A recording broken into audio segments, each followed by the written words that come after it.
Die Besucherinnen und Besucher, die zu uns in die Ausstellung kommen, werden, glaube ich, gleich bemerken, dass es eine ganz ungewöhnliche Zusammenstellung von Objekten gibt. Wir haben dem Thema entsprechend Natur und deutsche Geschichte auf der einen Seite tatsächlich präparierte Tiere und Pflanzen, die man in der Ausstellung sehen kann. Der Wolf ist zum Beispiel auch auf dem Plakat.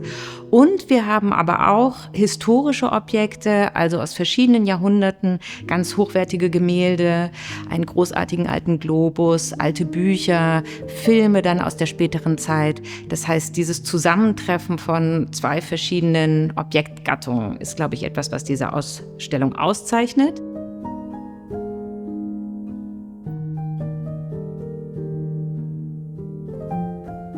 Wir decken tatsächlich 800 Jahre deutsche Geschichte ab. Wir fangen an im 12. Jahrhundert und gehen bis hinein in die 1970er Jahre.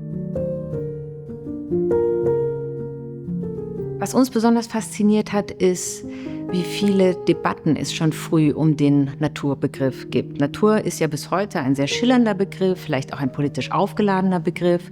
Und wer hier durch die Ausstellung geht, kann, glaube ich, sehen, dass der durch alle politischen Spektren einmal durchwandert. Also wir haben hier konservative Positionen, wir haben hier linke Positionen, wir haben hier liberale, wir haben Positionen, die man nicht gut einordnen kann.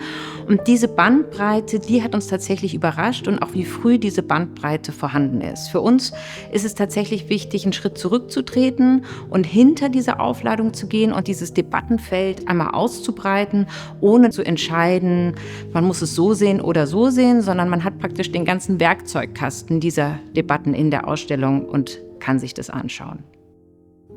Wir haben beim Erarbeiten dieser Ausstellung alle gemerkt, dass wir viel gelernt haben. Wir wurden alle sehr überrascht.